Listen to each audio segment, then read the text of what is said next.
ఏదైనా చేయాలంటే వాక్య ప్రకారంగా ఆది కాండం నుంచి ప్రకటన గ్రంథం వరకు నేను చెప్పే మాట ఏంటంటే, సాతాను ఏదైనా చేయాలంటే మొట్టమొదటిగా దేవుని పర్మిషన్ ఉండాలి.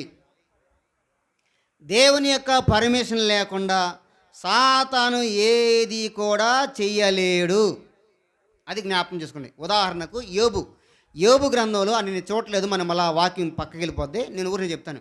యోబు విషయంలో దేవునికి సాతానికి మధ్య ఆ గొడవలో ఏం చెప్పంటే, దేవా నువ్వు అధికారం ఇస్తే ఏం చేస్తాడు, అప్పుడు సాతాను చేస్తాడు. దేవుడు అధికారం ఇచ్చిన కారణంగా సాతాను ఏం చేస్తాడు, వారికి బిడ్డలను మొత్తినట్టుగా మనం చూస్తున్నాం. కాబట్టి అధికారం చేత జరిగింది. అది స్పెషల్ కేసు అన్నమాట యోబు విషయంలో. రెండవది, మనము అధికారం ఇవ్వకుండా సాతాను కూడా ఏం చేయలేడు. మొదటిది దేవుని పర్మిషన్ ఉండాలి, రెండవది మన పర్మిషన్ ఉండాలి. ఎక్కడా బైబిల్ గ్రంథంలో అంటే, యేసుక్రీస్తు ప్రభువారు ఆయన అరణ్యంలోకి కొనుపోబడిన తర్వాత, అపవాది చేత శోధించబడ్డకు వెళ్ళిపోయిన తర్వాత ఆయన ఎత్తైన కొండకు తీసుకువెళ్ళాడు. ఎత్తైన శిఖరానికి సాతాను తీసుకువెళ్ళి చెప్తున్న మాటలు ఏమిటంటే, ఇదిగో ఈ ఎత్తైన శిఖరానికి నువ్వు దూకేస్తే నీ కాళ్లకు దెబ్బలు తగలకుండా, రాళ్ళు తగలకుండా దూతలు తమ చేతులతో నిన్ను ఎత్తు పట్టుకుంటారని చెప్పి సాతానుడే బైబిల్ని కోట్ చేసి చెప్పాడు. అప్పుడు యేసుప్రభు వారు చెప్పిన మాట ఏమిటంటే, నీ దేవుని నువ్వు శోధించవద్దని చెప్పాడు. సరే, ఇప్పుడు సాతాను ఎత్తైన శిఖరానికి తీసుకెళ్ళి ఏం చేయాలి? తీసుకెళ్ళాడని ఉంది కదా బైబిల్లో, మత్తయి సువార్తలో ఆ మాట ఉందండి. తీసుకెళ్ళి ఏం చేయాలి? తోసేయాలి కదా. ఎందుకు తోసేయాలా? దూకమన్నాడు ఏంటి? ఎత్తైన శిఖరానికి తీసుకెళ్ళింది సాతానే. సాతాను ఎత్తైన శిఖరానికి తీసుకెళ్ళి ఎందుకు తోయలేదు, దూకమన్నాడు. ఎందుకంటే దోసే అధికారము సాతానికి లేదు, మనల్ని ప్రేరేపిస్తాడు అంతే.